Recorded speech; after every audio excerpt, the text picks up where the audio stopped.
All right, it's Monday on at Daily Delivery. Michael Rand here. Patrick Reusse joins me as always. Although Patrick, I got to believe you are maybe a little bit more tired today than I am because you did the triple header on on Sunday. You saw at least a good piece of all three of the major things going on: Twins, Wild, and Wolves in that order, including two playoff games. We'll get into the details of all that soon. Maybe start with the Wolves, but what was the day like? What was the overall experience like for just the opportunity to be able to do that?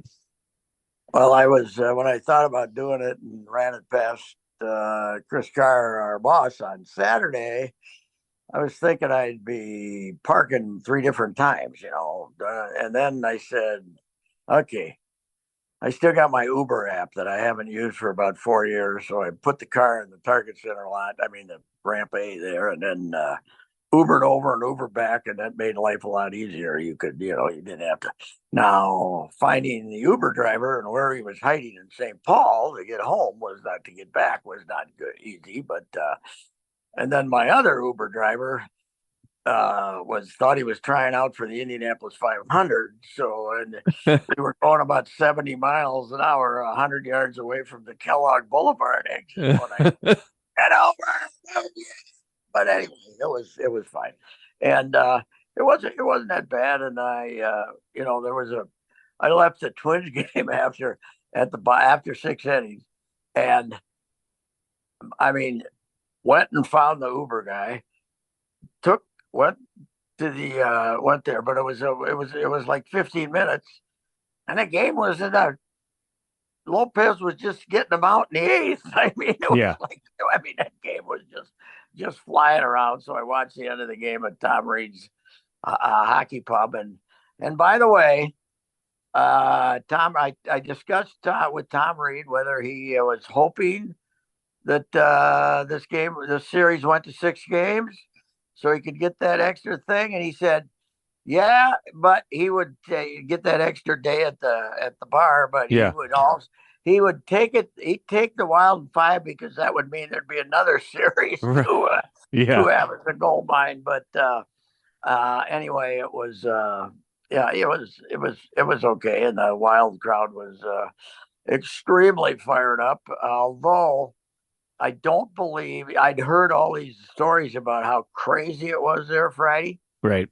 absolutely insane. And it was to me just a normal playoff game like they've had there, maybe a little higher, but not. I mean, there's the Suitor sucks; they get to yell at and stuff. But I realized, okay, they had 3 hours more of drinking time on Friday night. They didn't drop the puck till 8:50 or something. So you get them 3 more hours of drinking, they'll be a little louder. That's my theory. But anyway, and then over the Wolves, and I didn't know how long I'd be there because I figured Denver'd be 15 ahead at the end of the first half, and we could go home. And then pretty amazing comeback there in the fourth quarter. And here, Mike, the oddness of this team never demonstrated better. Right? Yes. You're 12 ahead, With three and minutes left. Yeah. you 12 ahead, and you give it away in a minute. You let Yeah. them shoot any three they want. You have just puked on yourselves more than any team of all the great lousy finishes they've had in the playoffs. This was number one, and then they went in overtime. Yes. What chance did you give them going into overtime to win the game? Like 0.0%. I thought they were cooked. 0.0%. And they come out and beat them. And by then, I was kind of standing in the back watching the game on TV, and I was standing there at the end of the last 30 seconds, and Ant goes to jack up that three.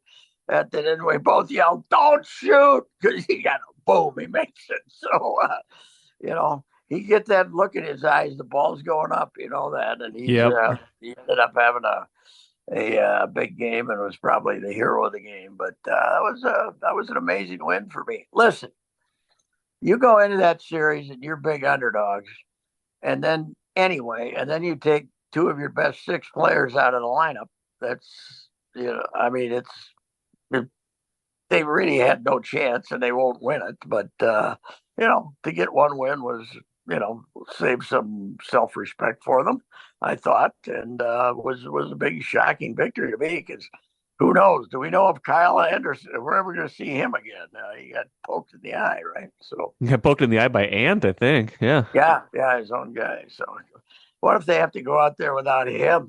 Oh, Then, geez. then you're missing three of your top six guys. So anyway, but yeah, it was a fun. Now they did not, as I pointed out in my online thing today.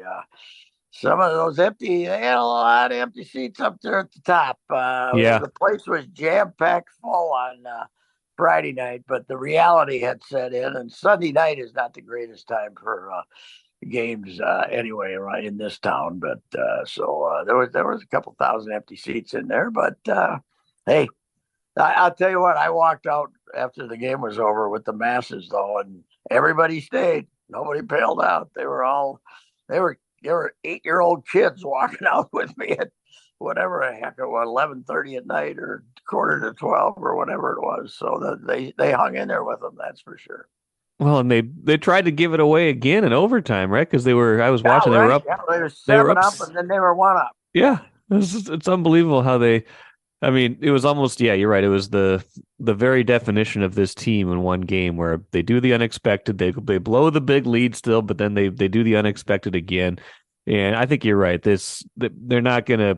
I think this ends pretty quickly in Denver in Game 5, but I was surprised that they were able to put forth that kind of effort on Sunday. That they weren't just like, well, wasn't our year, good learning experience, but Denver's just better. They did manage because you could tell Denver was incentivized to win that game. They wanted to finish that in 4, get the full week of rest, things like that, and not have to go back to Denver again on Tuesday, where I think we're on parallel tracks still on Tuesday, right? There's going to be Wild and Wolves again on Tuesday. That's right, and they were probably both be 8:32, right? Yeah, no, I think the Dallas Wild game was at 7 o'clock that day. Oh, really? Good, That- because they don't have the doubleheader going or something. Yeah, I think they finally gave him a good slot. I think there's 3 games that night, and they just said, you know Okay. what, they're not going to make the two be late. They're going to have the two So kind of two they're gonna early have and one late. two collide with each other. Okay, all right. Well, that's good. Anyway, you're right though. It has been amazing that they're we're not used to the Wolves being around to conflict with anything, right? No, And they both and in the Wild always get knocked out in the first round, so it isn't a big thing. But I, I, again, the other thing about it is I'm I've been a semi-cat basher yeah, for I was about going to ask you about that. I was going to ask four about that years. because that's how you wrote I about it. thought he, I thought he, I thought he fought in that series. I thought he tried like he didn't do as much whining as normal. He battled them. They let that Aaron Gordon mug him, kill him. I mean, they are knocking the beat jeebers out of him. And I mean, Gordon on Friday night, he was 8 feet from the Wild bench, Wolves bench, yeah. just beating. The Wolves bench, beating on him, beating on him, and then Finch and Cat didn't complain, but Finch just took a huge slice out of the referee right on the bench, and the guy knew he'd, but it's like I think they believe Charles Barkley that Cat's just a big, whatever, Softy, and yeah. softy. But I mean, that Gordon is a thug. If he was a hockey player, he'd be a goon. He's a big, thick. He's not that tall, but he's about 6'8", but he's a brick. Yeah, he Out, is. and they've been using him to beat up on Cat. And then Jokic once in a while, but not that much. I didn't realize until the game was over. Jokic had 43, Yeah. and they managed to beat him. So that's pretty amazing. They did play quite a long stretch there with Cat and four smaller guys, and that helped them get the lead there. That was a weird lineup for them, but they didn't have much choice there for a while. But that lineup worked okay. But that 12, that had to be the quickest 12-point lead I ever saw. Oh, it was In my life. unbelievable. It was like a minute. I know. It was like Why are Jokic. you letting them? I mean, I don't. I'm a Finch supporter. I like the guy. I think he can coach. But guard the three. Yes. Once they've made two, don't just give them another one. I heard him in his post game say, "Well, they kept making their threes." Well, yeah, maybe you should go guard them then. Right. Make Oh them no. make them shoot a layup and a three, and then you're going to win the game. But as we just said when we started, the fact that they were able to puke that away and then win in overtime is just amazing to me. Take a playcation to Mystic Lake. With 24/7 gaming, the good times never have to end. And you can satisfy your cravings at our restaurants and bars. Or relax in one of our luxurious hotel rooms. Those that play together, stay together. And don't forget to join Club M so you can spark new memories and bask in the rewards along the way. Follow the lights to Mystic Lake, where every day is play day. Well, and winning that game forestalls the obvious kind of off-season questions that I think a lot of people were kind of already starting to think about when they went down 3-0. And I think that watching that game kind of brought to the forefront some of those questions again, just like you know, what is their best lineup? What are they best suited to do if they're thinking about their identity going forward? Like that's just the thing with this year, with all the changes they had, with the injury they had, with Cat, with trying to mesh all this together. You never really found a team that really figured out what it does really well. And so just watching that game, trying to figure out like what's the way through this year? Are they going to try to run this back next year? Do they still need to make a big trade? I still feel like a Cat trade makes sense at a certain point, but what do you think as you just watch this team? What do they got to do? I think everybody who says trade Cat is going to be extremely disappointed by what you would get in return. It's not like you're going to trade him and get 3 number ones No. and a player. I agree with that. He's kicked a $235 million contract kicks in next year. He just missed 52 games. Whether that's one thing we forget. If his injury was indeed that severe, I don't think anybody's surprised should be surprised he hasn't had his A game in these playoffs all the time. But I say, okay, trade Cat. But first, before you trade Cat, tell me what you're going to get. Sure. What are you going to get in return? I don't want to get the second coming of D'Angelo Russell and a number 1 draft choice and say, okay, let's get rid of him. We were disappointed in Wiggins. So we, instead of trying to light a fire under him and make him into a little better of a player, you took a stiff in his, you took Russell in his place, and you got to find out what you can get, and you can't get anything for Gobert. He's, first of all, you would look awful foolish, right? But I got to say, my assessment of Rudy Gobert is he's not nearly as good a player as I thought he was. Yeah. I had no idea he was this clumsy. I had no idea his footwork was that bad. Now I think he fought as well as he could. And they had moments when they were able to play together, but I certainly had my druthers. I'd keep Cat. I'd keep Cat and get rid of Gobert, but because Cat's a much better player than Gobert. But a lot of us, when they made the trade, were against it. Then we said, well, maybe they know. Then we said, okay, yeah, they must know what they're doing. They didn't know what they were doing. No. Connolly didn't know what he was doing. He did not know what he was doing. They had no idea how these two guys were going to fit together. So I don't know where they go. I think they get worse before they get better because Mike Connolly's we've seen the best of Mike Connolly. Yes. 36 years old. He's going into his 17th season, and he's been hurt like parts of 3 straight years. And you got him healthy. He's if he was a 33-year-old point guard, you could say okay, but he needs somebody behind him. Yes. And there's nobody in sight. So I think they're. they're a fighting to get into the play-in again next year team. I don't see them getting better. Yeah, So, I mean, unless they, and especially if they lose Nas, which they probably are gonna. yeah, I mean, I think part of this year, I mean, a lot of this year is built on seeing what step forward Edwards took, and I think he took a pretty significant step forward. He's been good in these playoffs. Like he's not afraid to shoot it. That's for sure. He's got the will to be the guy taking the shots in clutch time. He makes enough of them to make you feel good about that. But it's become more clear than ever that it's his team. It's just a matter of what's the best thing around him. And I don't know if they figured. I don't think they know what the plan is yet. I think you're right. I think you hit on something really good there, where you're like, well, I trust what they're doing with this Gobert trade, and they did not. They did not know what they were doing. No, they did not know what the solution was. Now I've heard this alternate theory that it really wasn't Kyle. Now this is from fans. This isn't. I mean, this is from people just kind of on the margins. Okay, that they think it was Mark Laurie and A-Rod wanting to make a big splash. That is the biggest bunch of crap I have Yeah, ever heard. That this was Tim Connolly making the trade. Don't try to blame anybody else. right.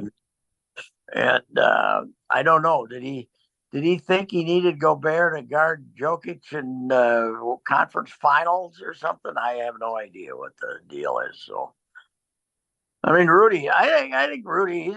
Rudy's probably more of a whiner than Cat. It's just not as obvious. But The twin whiners. Let's call them that. it's where his footwork. When he gets on the wrong foot, he's in trouble down there. I don't know. He's just not. Plus, I can't stand. He's ruining the free throwing of all young Minnesotans who are ever watching. Right. Seeing that, is this the way we should get our arm halfway there and then stop and then kind of push it? That's not. I mean, come on, Rudy. You've been playing basketball since you were 12. Uh, you know, learn how to shoot a free throw instead of stopping on the way. Yeah. Anyway, I don't know where you go here. I sure, I think we all want them to figure out a way to keep Nas Reed, especially when you don't have a draft choice. And Right. and I don't. I mean, I don't think how can people be upset by what's going on in the playoffs when when you were, as I said, you don't have two of your top six Yeah. players. I mean, and they have no depth at all. They ended up going back to playing Austin Rivers, I which they know it. should have been doing instead of Jordan McLaughlin anyway. But And Jalen Noel. Yeah. what happened to him? He's terrible. Yeah. And he got hurt, I, but yeah, I I, don't think he's fully healthy. But yeah, he's I not liked good. him a lot. I liked him a lot. I said that guy's getting, he's got to get more time, and there's a real offensive threat. He's been terrible this year. Maybe he is hurt, but he's gone for sure, right? He's a free agent, right? Yes, I think so. Yeah, they won't make any effort to sign him, but No. it's hey, they won a game, and I think they didn't suffer the indignity of being the first Wolves team. Now you can say they would have been the first Wolves team to get swept in four, but then again, they haven't had that many opportunities to be No. swept in four. This No. is only their third playoff appearance since 2004, which is the first year that they played. They played best of seven in the first round. So they've only been in the playoffs four times since the first round was best of Right. seven. So they haven't had a lot of chances to. No. When you have a 13-year streak without being in the playoffs, you're not going to get swept in four. Okay. They got swept in 82 a lot of those years. Yes, they did. Anyway, what's your view? I don't know where do you think they're going? I don't know. Yeah. I mean, I feel like I do feel like a Towns trade would make a certain amount of sense, but I think the logic to it is the point you made. Is like, what are you going to get in return? I don't know what the if the big picture plan, if the way out of the box eventually was a Cat trade, this year didn't do you any favors with that. Obviously, with him being hurt and having an awkward fit, as we euphemistically say, this year. So And I think I think the two. getting ripped nationally for being Yes. soft. You got Charles going on TNT every night saying he's a soft. He doesn't. Well, he's one of his strengths is he doesn't have to play down low. But Charles sees a big man, he wants him down low, right? So Yeah. So I feel like the two options are you either trade Cax, you're not going to trade Gobert. You try to get a good try to get a good player and a pick for him, someone who plays maybe the 3-4 somewhere in there, or you figure out a better way to have these guys play together enough, but also not be so beholden to this lineup where you figure out how you can play with one, how you can play with one or the other more than you have to play with both of them at the same time, and kind of figure out what they got to figure out is their crunch time lineup and how to stagger these minutes enough where you could still get them both, the right amount of time, but it doesn't always have to be together because it doesn't really feel great when they're trying to play them together. I think it's been okay sometimes, and it probably would get better with time, but they got to be pretty sure they can figure this out if they're going to try this for another year because the clock's ticking on Ant, the clock's ticking on everybody when in the NBA. a lot of teams play smaller now. Maybe maybe long term cat with four smaller guys is something that they can use for half a game or so. Yeah. Used quite often because be more athletic and just open up the court, and you don't rebound that well anyway, so the difference is big. But I mean, Gobert, he's a rebounder. You got to give him credit for that. But I don't know. What do you think? So this year, I was really. I mean, the NBA wise, it was like 27th in attendance, but NBA attendance was off the charts this year. But I was really impressed with the fan enthusiasm and the happy attitude, the positive attitude that people had about this team, the ones that were going to the games. Yeah. And I wonder if that crowd will be back next year. I don't know. I guess the main reason is they love Ant, right? They love Edwards. So you just got to put him out front and, have him on every ad and have him come in the summer and make some public appearances and really make him the vision of the franchise. And then maybe the younger fan base will keep coming in, but I don't know. They're at another crossroads at which they've only had about, in 33 years, they've only been at about 25 of those, right? Crossroads. Yes. Crossroads are familiar to this operation. So if they're not in a rebuild, they're at a crossroads.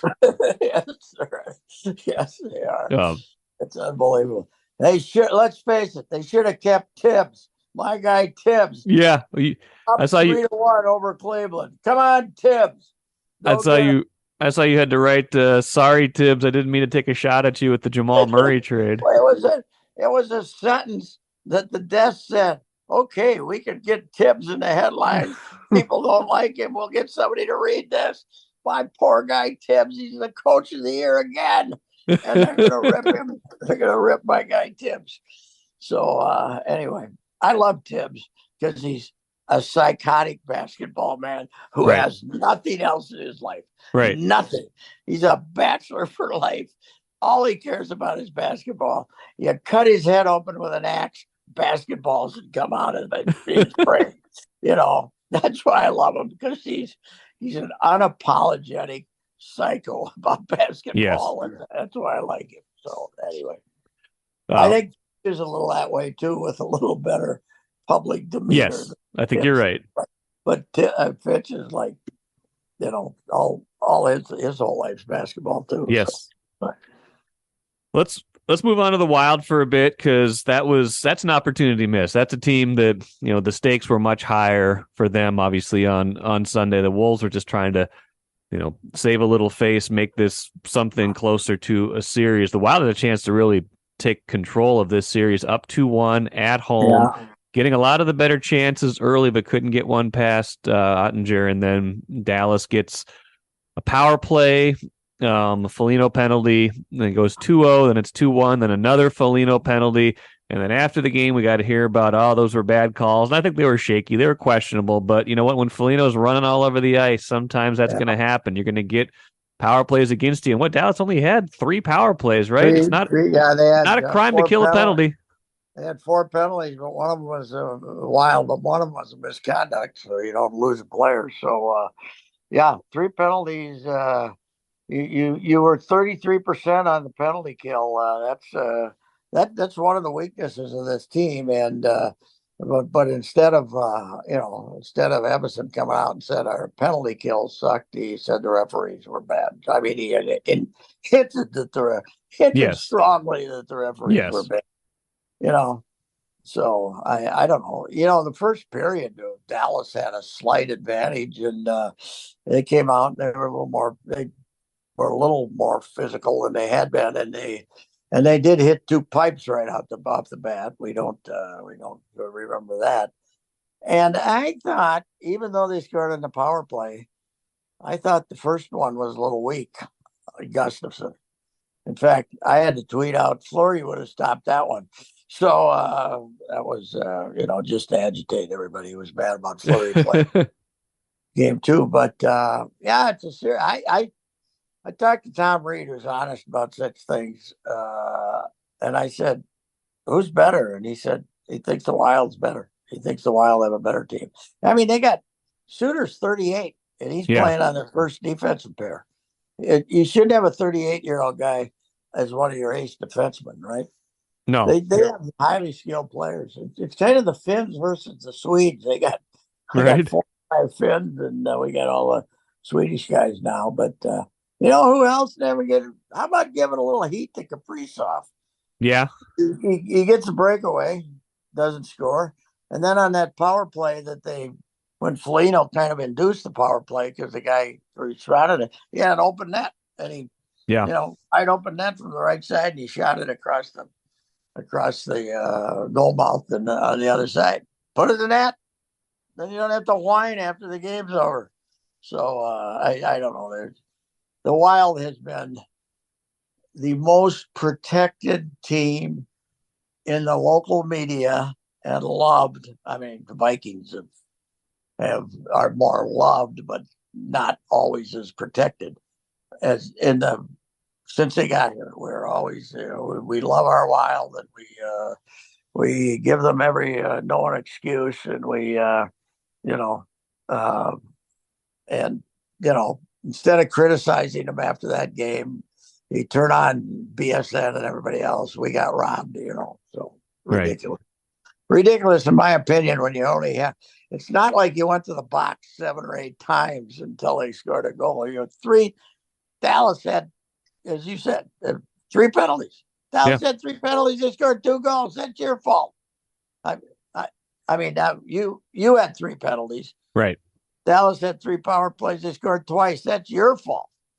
So, in my opinion. Yeah, I'll be interested to see what they do in Game 5 too, because now at least Quinnipiac. At least the Gophers took it like men when they lost to Quinnipiac. they didn't whine like a bunch of little whiners. Yes. Yeah, the Gophers took it like men, unlike you guys. So anyway, big, strong, burly men. Yeah. You think this is a big series for Everson? I mean, this would, if they don't win this series, this would be 3 straight one and dones. I guess 4 if you want to count the whatever they did in the pandemic season where it was like a play-in almost. But do you think there's any? I think he's done a good job, but hockey's weird. If you don't win in the playoffs, you can be gone before you think. And you know what he does? He can lead on now. He's in the club, so if he gets fired, 3 weeks later he'll have a new job. Don't worry about it. Right. Foods might not even be done back. He might be back any day now. They always hire the guy that got fired someplace else. Peter DeBoer, right? He's been how many places? He's coaching Dallas now. So the only guy who might have just had his last chance is Torts. Yeah. You never know, though. Never know with Torts. Somebody who wants the tough guy still wants the tough guy. I gotta think Guerin and Everson have a pretty good relationship. I think so. I do. A couple of old hockey guys, and I also think Guerin can come in and make his suggestions to him and who should be in the lineup and stuff like that. So anyway, now we should say in their behalf that not having Eck is a bad thing. So, yes, that hurts the penalty kill especially. Yeah, he came back for 19 seconds, so something's obviously still wrong. So yeah, that was weird too, because you would have thought that if it was that bad, how do you decide to play him in that game? It didn't cost him in that game. Obviously, that was the game they won Friday 5-1. It was one of their best games of the year, not just the playoffs. But yeah, weird that they would deem him ready to go, and then 19 seconds in has to come out, and yeah, that's too bad because he does drive a lot of that. I think what's been impressive, we'll move on to the Twins and we'll get out of here quick, but what's been impressive is, we talk about the Wolves and their instability all year and the roster changes and stuff. I love hockey, how you plop all these new guys into the lineup and it's just the greatest thing ever. Nyquist, Johansson, Sundqvist, just get in there. Klingberg, just get in there and play. It's like nothing ever happened. They got chemistry right away. Yeah, and the thing about hockey, I've always said is, this is this intricate game of hockey. You know what their training camp is?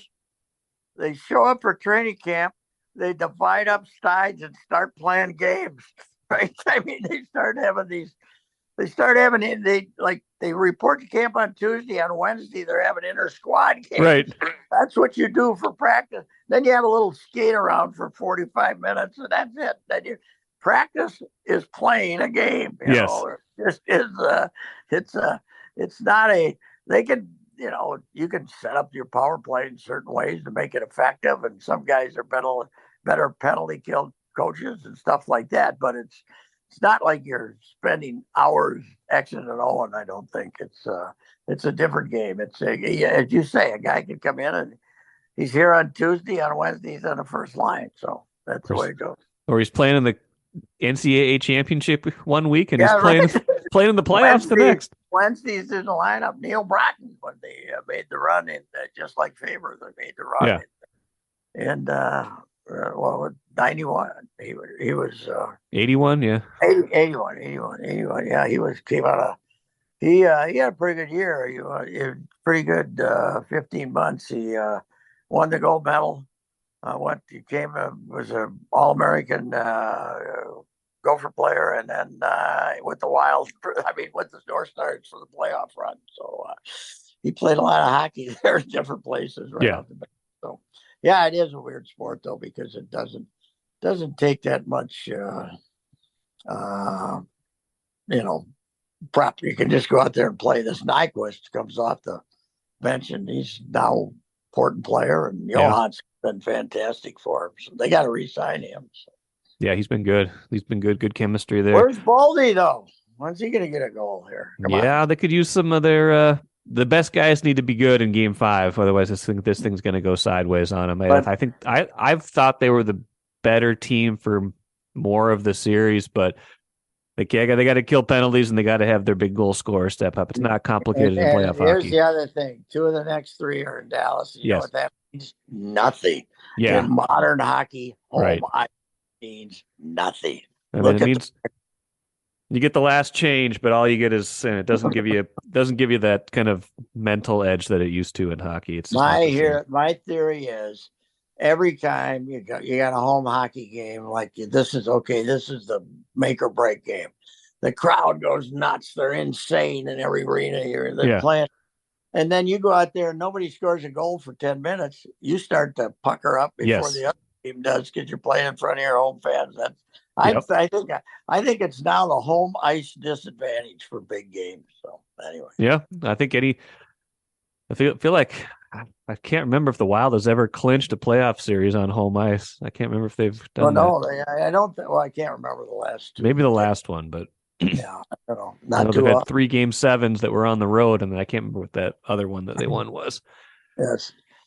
Really quick, Patrick, the Twins, before we get out of here, it felt like that was kind of an important win yesterday, because my calculations, they had lost 6 of 7 before that, right? They lost the last 2 to the Yankees, 2 of 3 to Boston, and then 2 to the Nationals. 10-4, and then they were 11-10, and became the first team to lose a series to the Fighting Nats, who have just got why did they won the World Series 2019? Why did they dismantle this whole thing? I guess they can't be that low budget there. I know they had some pitchers they couldn't bring back. The only one they kept back, you still have is Corbin, and he's terrible. Right. I don't know what they did. I don't know why they destroyed themselves like that. But the lineup is who are these guys? Lineup. Right.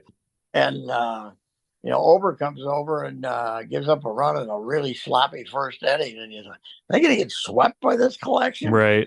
And then they at least having Blanco back's got to help. He had a home run, and then I think he hit the foul pole, flipped the foul pole, and then he knocked in another run, and so he's back, and then and Michael A. Taylor. He's been a better hitter than I thought he would be. He hit it out. He had a pretty good the home run. And I found out I've been complaining about the A because the other Michael Taylor hasn't played in 7 years. Yeah, he does it as a tribute to his father. So okay, I got the Washington guy told me that because I was saying, let's get rid of the A, and the guy says that's because of his father. No, it originally was to differentiate himself from the other guy, but I think his father passed away. So sometimes I've been known to overreact to stuff or actually finding out what the reason is. You, Patrick? No, come on. But maybe I'll learn here as I'm getting more experience, more experience. Who knows? Anyway, hockey will be the Wolves will end on Tuesday, but the Wild will. I still think they're going to get through this series if they quit complaining and start killing a penalty once in a while, for goodness sakes. Yeah. A total of 7 penalties and one misconduct, but a total of 7 penalties. There was 4 on Dallas and 3 on you, and you got robbed, okay? Yeah. Come on. Grow up. Anyway. And the best thing that might have happened yesterday, let's end on this. Kirilloff played and hit 2 home runs in St. Paul. Yeah, he left the game Friday after 2 at-bats and then didn't play Saturday. And from a distance, you're thinking, okay, what's going on? But Baldelli wouldn't have any comment on it, but they put him in the lineup and he hit 2 home runs. So to get him back, I don't know who's the odd man out when that happens. Probably poor Willie Castro or somebody. But get him back in the lineup. You know what they could do? It could be just time to cut bait with Kepler and put Gallo in right field and try to get a Class A pitcher from somebody. But here's the trouble with Kepler. You're not going to be able to trade him because people are just going to wait for you to get rid of him. And right. They don't want to pick up his salary. What is it, 9 or 10? I know it. So there's no market value for him. But he's terrible. I mean, I don't know what happened, but he's terrible. I don't know. He can't hit. They tried to pump him up and lead him off and talk about how good he looked in spring training and how hard he worked. And he's hitting 170. I know. I thought the shift was. I thought the shift ban was supposed to help Max. Help him. Yeah. Has not helped him. I think he's a release candidate. I really do. I think they might just say, okay. I mean, they hate to do it because maybe somebody will be able to flip the switch, but after 4 years, I don't know if the switch can be flipped. No, I don't know either. Well, should be fun this week still. We'll have another big night Tuesday, although those are both road games you can watch from the comfort of your couch, not Ubering all over the Twin Cities, Patrick. And the cheating Yankees are in town, too, so that'll be fun. And it's going to zoom all the way up to the 50 degrees, I think, this week. So let's celebrate. Might be spring, maybe a little bit of spring. We've had winter and we've had fake summer for 3 days, but we haven't really had spring. Here's my my update, my pitch clock update too. We went 3. They were so rotten, and Pablo Lopez was so rotten on Saturday that we played 309. Woo. 309. I couldn't believe it. Of course, last year we would have said, 309. That isn't bad. Right, that's about average last year. Yesterday we came fighting back 213. So it's beautiful. I love it. I have a hard time being mad about anything in sports as long as we got the pitch clock. I don't really I love it. Happens, I'm fine. So, all right, Patrick, me too. I love it too. We'll see you later. Goodbye. Bye.